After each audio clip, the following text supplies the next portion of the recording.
प्रिय भक्तों, ओम नमः शिवाय। आज हम जानेंगे भगवान भोलेनाथ का नाम कैसे हुआ नीलकंठ, जिससे सुनने से आपको पारिवारिक जीवन में उन्नति तथा सुख संपत्ति का मार्गदर्शन होगा।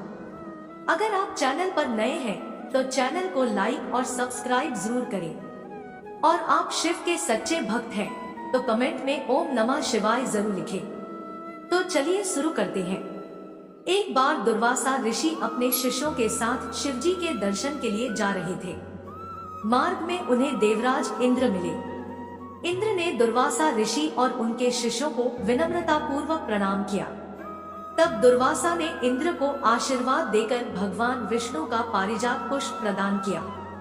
इंद्रासन के गर्भ में चूर इंद्र ने उस पुष्प को अपने ऐरावत हाथी के मस्तक पर रख दिया। उस पुष्प का स्पर्श होते ही ऐरावत सहसा भगवान विष्णु के समान तेजस्वी हो गया। उसने इंद्र का परित्याग कर दिया और दिव्य पुष्प को कुचलते हुए वन की ओर चला गया। इंद्र द्वारा भगवान विष्णु के दिव्य पुष्प का तिरस्कार होते देखकर दुर्वासा ऋषि के क्रोध की सीमा न रही। उन्होंने देवराज इंद्र को वैभव से हीन हो जाने का शाप दे दिया। दुर्वासा मुनि के शाप के फलस्वरूप लक्ष्मी उसी क्षण स्वर्गलोक को छोड़कर अदृश्य हो गई। लक्ष्मी के चले जाने से इंद्र आदि देवता निर्बल और धनहीन हो गए। उनका वैभव लुप्त हो गया। इंद्र को बलहीन जानकर दैत्यों ने स्वर्ग पर आक्रमण कर दिया और देवगण को पराजित करके स्वर्ग के राज्य पर अपना परचम फहरा दिया। तब इंद्र देवगुरु बृहस्पति और अन्य देवताओं के साथ ब्रह्मा जी की सभा में उपस्थित हुए। तब ब्रह्मा जी बोले, देवेंद्र, भगवान विष्णु के भोगरूपी फूल का अपमान करने के कारण रुष्ट होकर भगवती लक्ष्मी तुम्हारे पास से चली गई है।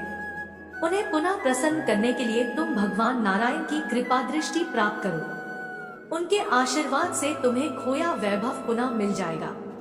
इस प्रकार ब्रह्मा जी ने इंद्र को आश्वस्त किया और उन्हें लेकर भगवान विष्णु की शरण में पहुँचे। वहां भगवान विष्णु भगवती लक्ष्मी के साथ विराजमान थे। देवगण भगवान विष्णु की स्तुति करते हुए बोले, भगवान आपके चरणों में हमारा बारंबार प्रणाम। भगवान, हम सब जिस उद्देश्य से आपकी शरण में आए हैं, कृपा करके आप उसे पूरा कीजिए। दुर्वासा ऋषि के शाप के कारण माता लक्ष्मी हमसे रूठ गई है और दैत्यों ने हमें पराजित कर स्वर्ग पर अधिकार कर लिया है। अब हम आपकी शरण में हैं, हमारी रक्षा कीजिए। भगवान विष्णु त्रिकालदर्शी थे। वे पल भर में ही देवताओं के मन की बात जान गए। तब वे देवगण से अपने वैभव लौटाने के लिए दानवों से दोस्ती कर उनके साथ मिलकर समुद्र मंथन करने को बोले। उन्होंने समुद्र की गहराइयों में छिपे अमृत के कलश और मणि रत्नों के बारे में बताया कि उसे पाने से वे सभी फिर से वैभवशाली हो जाएंगे। भगवान विष्णु के कहे अनुसार इंद्र सहित सभी देवता दैत्यराज बलि के पास संधि का प्रस्ताव लेकर गए और उन्हें अमृत के बारे में बताकर समुद्र मंथन के लिए तैयार कर लिया। समुद्र मंथन के लिए समुद्र में मंदराचल को स्थापित कर वासुकी नाग को रस्सी बनाया गया। तत्पश्चात दोनों पक्ष अमृत प्राप्ति के लिए समुद्र मंथन करने लगे। अमृत पाने की इच्छा से सभी बड़े जोश और वेग से मंथन कर रहे थे। सहसा तभी समुद्र में से कालकूट नामक भयंकर विष निकला। उस विष की अग्नि से 10 दिशाएं जलने लगी। समस्त प्राणियों में हाहाकार मच गया।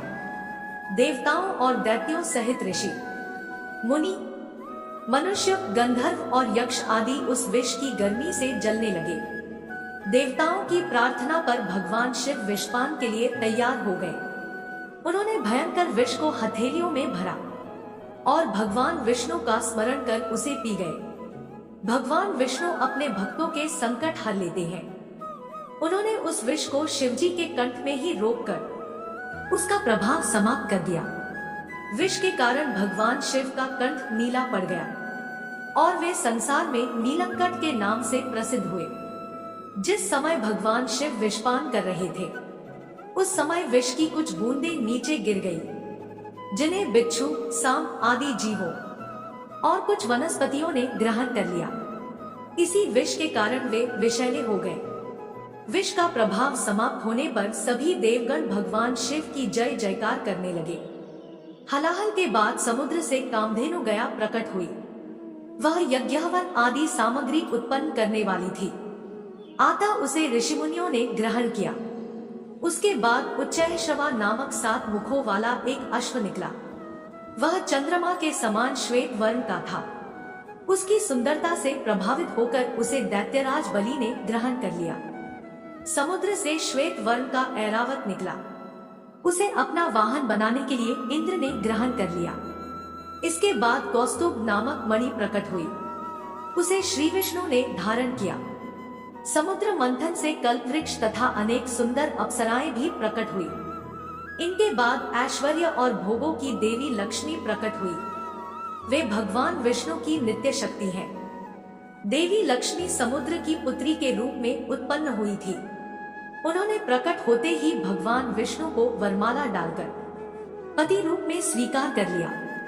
अंत में समुद्र से एक दिव्य पुरुष प्रकट हुए। दिव्य वस्त्र आभूषणों से सुशोभित वे दिव्य पुरुष श्री विष्णु के अंशावतार और आयुर्वेद के प्रवर्तक वैद्य धन्वंतरी थे। उनके हाथों में अमृत से भरा कलश था।